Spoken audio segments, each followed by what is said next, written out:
Hello, everybody. It's 1 o'clock, Friday. How many people today got the rock and roll reference for today's presentation? Show of hands. All right. 9. Better than last time, it was only 7. So today, I'm still in our office, but I decided to stand up because I can use the walls a little bit differently and give a different demonstration. Thanks for tuning in.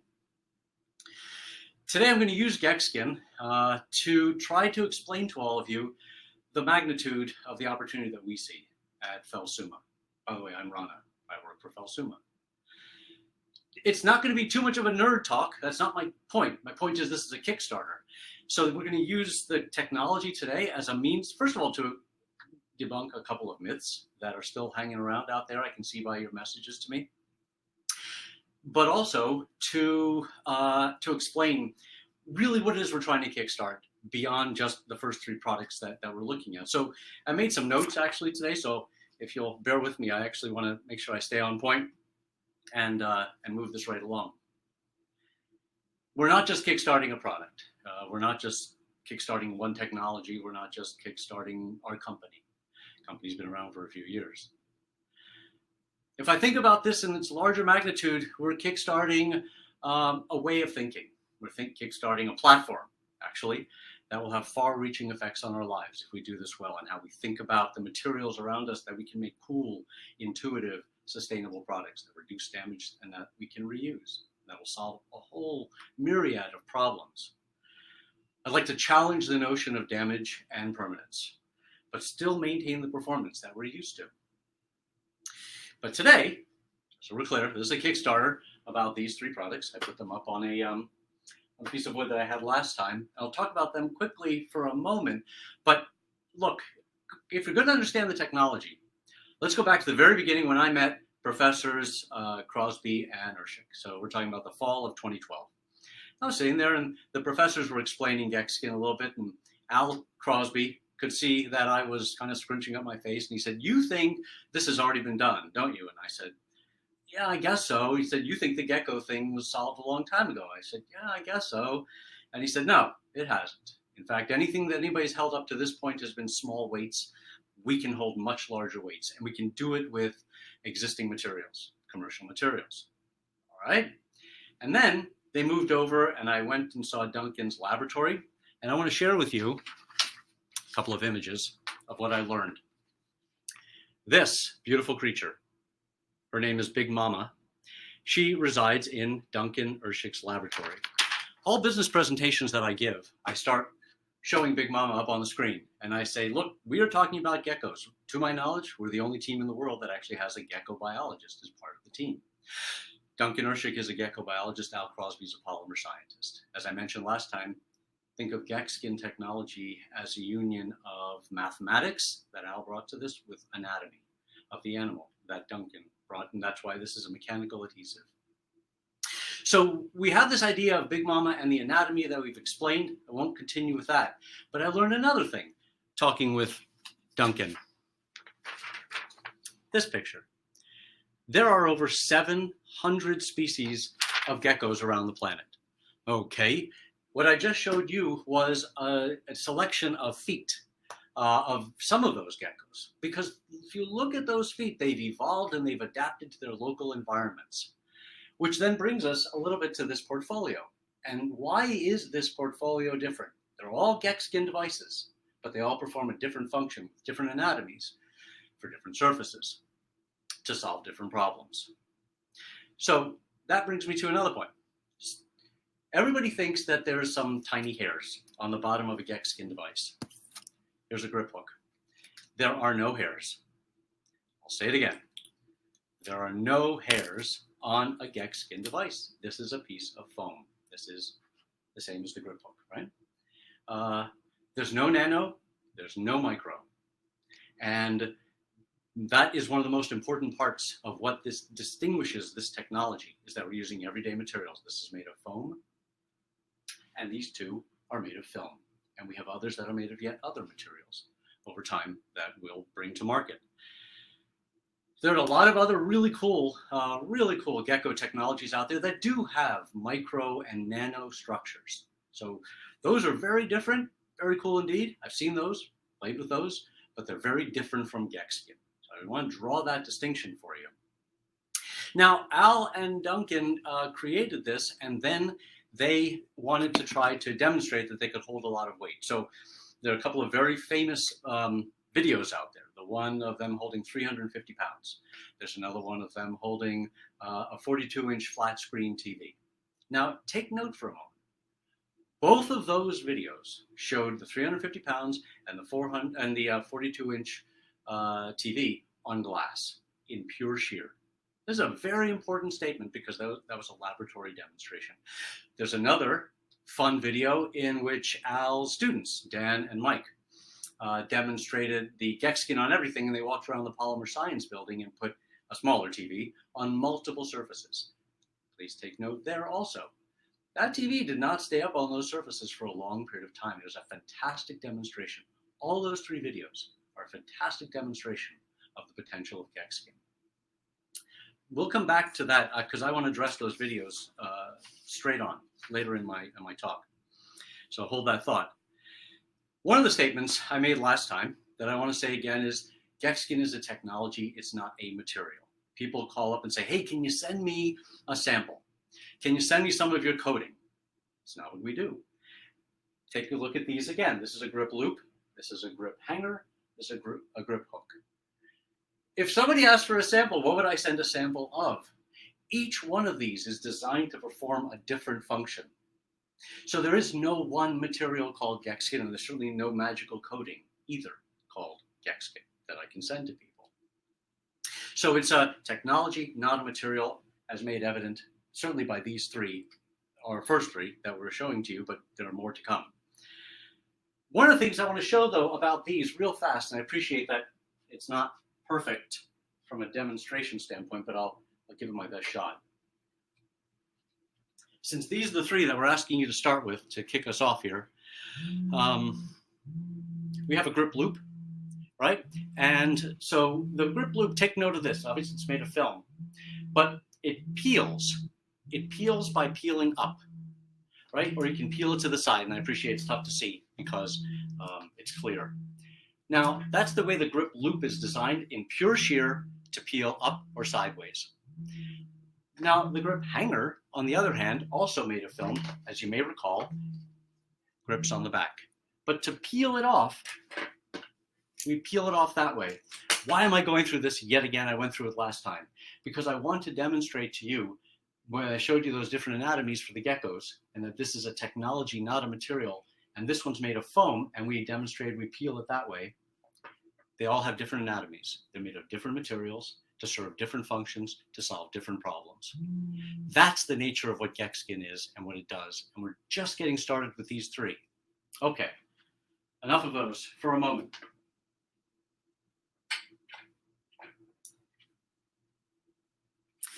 The last thing I'll say to try to impress upon you the difference of what this is and how big it is that there's no it.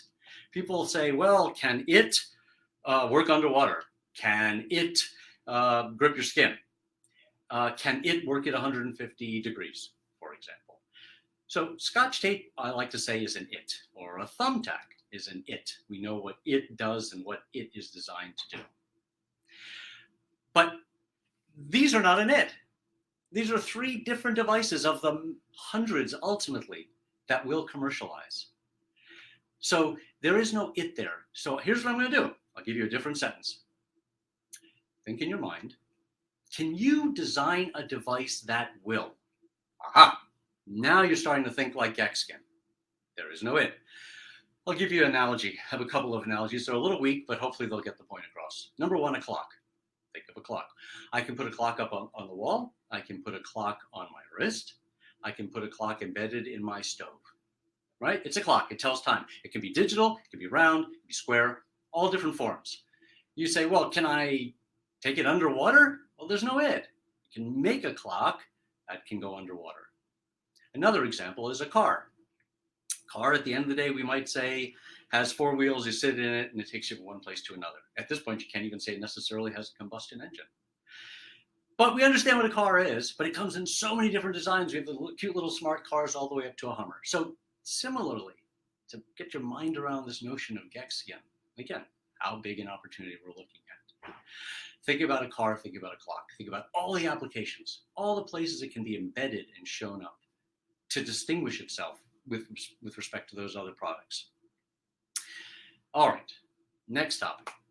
I said think like GECKSKIN. This whole idea of think like GECKSKIN is a way that we've started to, well, we've been working on GECKSKIN now for years, but the way we think about it within Felsuma. Within Felsuma, we refer to them as GECKSKIN principles, right? So the idea here is I showed you different anatomical pieces, the hook, the grip hook, the grip hanger. They have different anatomies, they have different materials, but they're also manipulating different forces. So thinking about the forces in the anatomy, lesson number one in Think Like GECKSKIN. Let's take one very simple example to get your mind thinking about it, because this is a question I get very, very often, along with will it do this and will it do that? Think of the word substrates. So substrate is a fancy word for surface, all right? So the idea being, in this case, this substrate is wood, happens to be unpainted wood. So the idea of what substrate can I put a GECKSKIN device on? So if you want to think about GECKSKIN, in order to understand the substrate question, sorry, interrupt myself, we have a chatter. Can I hook on a slanted surface? Well, very good. So obviously a slanted surface is ambiguous, delightfully ambiguous statement, so we'll take this as an example. Okay, so if I want to hold this in a slant forward, part of the beauty of the grip hook, as you can see, is that it will actually go with it and it won't come off. Now, actually, over time, the grip loop would, because the peel will propagate. Because it's in pure shear, it will propagate and it will come off because a grip loop is designed simply to pull up. Therefore, you're sort of pulling up by bending this or slanting this forward. If you're slanting it back, it's a different situation. If you're slanting it sideways, so the answer to your question is we can certainly and we will make other devices, thank you for asking, that will allow for slanting in different directions. Because the whole beauty of this is to manipulate the anatomies, to allow you to have the user experience that you're looking for. And if you're going to have something that's going to be slanted over time or back and forth and rocking, let's take a boat, for example. And you're going to want that stability, especially if you're holding something, right? Maybe it has liquid. We can build that. So the answer to your question is yes, indeed. All right, this idea of surfaces and substrates. In order to understand the question of think like GECKSKIN as it pertains to surfaces, because here's what I'm trying to do. I'm trying to help you answer your own question of what can you design it to do for me? We have to include here and introduce a gentleman named Mr. van der Waals, a 19th century physicist, Dutch physicist. So Mr. van der Waals says that if two objects are very, very close together, they'll attract. Sounds like a tagline in a dating website. But be that as it may, he was talking about it at the molecular atomic level. Okay, so now two things are very, very close. In fact, that's what we're doing with our devices. Now tape does that as well. Actually, tape uses van der Waals forces, but tape, being technical term here, sticky, gooey, icky, tape has that need to, using viscoelasticity, that's the word, to grab onto the surface and hold it there. Whereas we're using a mechanical adhesive. So tape does not have the obligation to peel off without damage. We don't expect it of a tape, but we do of GECKSKIN. So the idea of inviting Mr. van der Waals to the party, of bringing Mr. van der Waals there and having those two things molecularly attracted to each other to create this bond that holds these very devices up is non-trivial, but that's what we have to do. But our real challenge is not just to create the grip or the stick. We don't stick, we grip, but it's the peel. That's what no one has ever done. So if you think about what it is that we've done here, you take a grip hook, for example, this one. Here in this office, here's a door. This is a painted door. This is painted cinder block, and this is painted drywall. So the ability to take a device and grip it on, keys aren't very interesting, but it's what I have, right? and grip it on, and then peel it off of the door. By the way, our devices love painted cinder block for those of you in college. And then be able to put it on there, and then be able to peel it off there and move it onto painted drywall. That doesn't exist.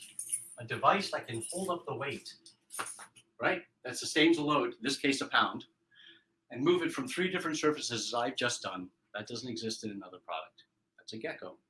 That's what we're trying to achieve. But in each case, we had to figure out for each one of these surfaces, how do we get van der Waals forces to play to allow us to create that grip? But also, we have the obligation to peel.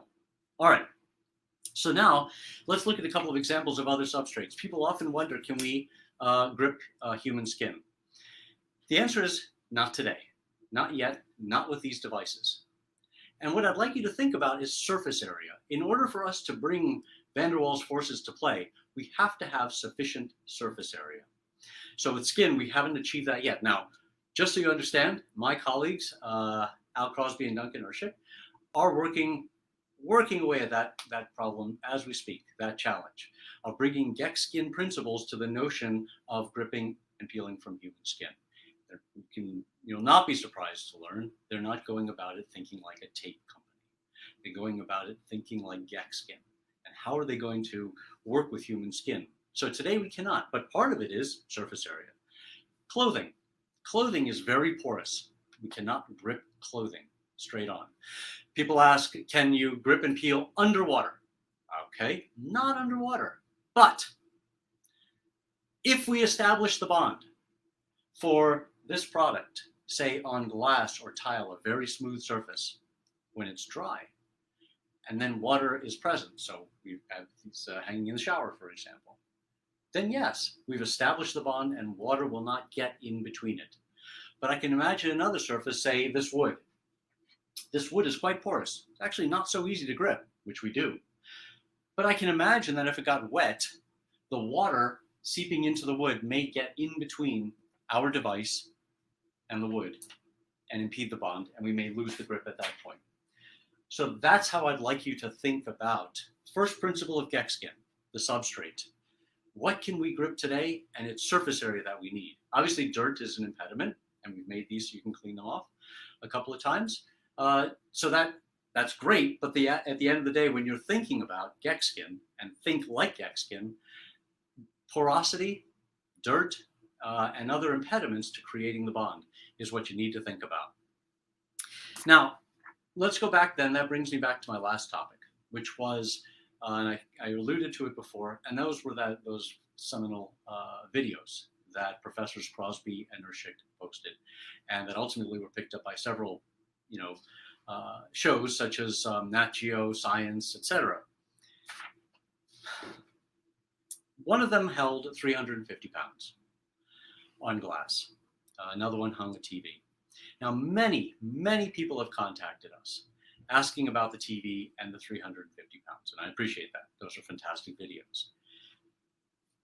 Think about those videos as giving us a beacon way out there that we have to reach. Now, can we make those devices today? Actually, we can. But what I need you to understand is, first of all, very first thing, those videos were a laboratory demonstration. Let's not confuse, please, a really, really good laboratory demonstration with a commercial product. Those were laboratory demonstrations. I wanted to make that very clear to everybody as you think about, well, where's that product? Fine, but right now, that was a laboratory demonstration. We've got to work our way to that product. It's a confusion we often have between commercial and laboratory. Felsuma, this company, we're a commercial spin-off of UMass with GECKSKIN technology. So we're developing and launching commercial products. These are the first 3 via this Kickstarter. But here's what we've done over the last couple of years. We looked at manufacturing. We looked at markets and market attractiveness. And we talked to a lot of people. We talked to thousands of people, in fact. And with that due diligence in our hands, these are the first 3 products that we decided to launch at this point. we decide that these are the ones and it's appropriate place to enter the marketplace. These are lighter weights. Here's another thing about introducing a new technology. So GECKSKIN is a new technology. These products are a new concept of grip and peel. We don't have them. What I just demonstrated with this product of being able to take 1 pound and move it across 3 surfaces. So there's reusability, there's multiple surfaces, and there's bearing a load. That's what a gecko does. Keep in mind, this holds 1 pound. Are we working on devices that will hold more pounds? Absolutely. Absolutely. We'll come out with 3, 5, and 10 pounds, right? Because I mentioned what Al and Duncan did, Professors Crosby and Urshick did, that gave us a beacon of where we're going. But we had to take what they did, we had to translate it to commercial devices, and these are the first ones. So we're starting with smaller. And here's why. Because it's a brand new product and a brand new technology, we have to learn from you and you have to learn from us. This notion of grip and peel is something no one's ever done, holding a weight repeatedly on multiple surfaces. You may or may not be surprised to learn that I have given this device to people, right? And they took it and they said, oh, that doesn't work. And I said, no, you got to press it up on the wall. And they said, oh, and that's what they do. So the idea of grip, right, and pressing it on. Let me comment about that in a minute. Because the fact is, if we're going to hold larger weights, we have to learn how to make devices for you, and you have to learn how to use them so that things don't fall off your wall, break, or hurt somebody. We're starting with lighter objects. At this point is what we need to do so that we can both learn, and we'll come out with more and more with your guidance. When it's appropriate, we'll come out with heavier weights. And one day, when it's really appropriate and the market's attractive for us and for you, then we'll attack the TV market. But at this point, we have to work our way there. We'll start with 1 pound, and then we'll work on different designs, different applications, and certainly more weight. Now, here's another point that is not obvious to many consumers. This is painted drywall. Now, the whole notion of GECKSKIN is that it's a systemic solution. It has an anatomy, right? This is not GECKSKIN. The whole device is GECKSKIN. So once you apply this to the wall becomes part of that system. I'll say it again differently. Once you apply this to the wall, now the paint is bearing some of that load and the wall behind it even. So now you've got more than just our device. And what happens is, actually, once you get to 5 and 10 pounds, you start ripping paint off walls. And many consumers don't realize that paint actually comes off of walls. It can be, if the weight is too great, and we don't really know, and we can't know, and you can't know in advance, what's the level of adhesion of paint to your drywall in your house? That's another challenge we will solve. We actually will solve that one for you. And that's part of what's going to go into developing new products that will launch that will hold more weight, not just on glass, but on painted drywall. In fact, when we first took the devices that Al and Duncan had made, and we started to work on those 4 years ago at Felsuma, we had to take what he had done. Those were carbon fiber devices. The devices that are holding 350 pounds are made of carbon fiber. So we had to move from that material to similar anatomies, but now figure out how do we move that over to what we've now made holding 1 pound. And now we'll start to work our way up. All right, so look, I wanted to today try to give you some sense of the magnitude of the technology. I wanted you to understand this notion of thick like GECKSKIN and that it's much, much bigger than a given material. And there are more anatomies than even these. It's a funny word to use that way, but that's the way it is. So hopefully, by this second live demonstration, I've been able to understand for you what is it that we're really kickstarting beyond just these first products. It's new designs, it's new solutions, it's higher weights, most definitely, on multiple surfaces. As with many disruptive technologies, introducing them, you have to be cautious and you have to bring your users with you. And that's what I hope I'm doing today, is helping you understand what this is and how you can help us understand the problems that you need to solve. And if you do that, please, then we'll be able to make more and more devices based on the applications that you identify and the problems you'd like to solve. And we'll make the devices, and we'll introduce those as new products. Thanks very much.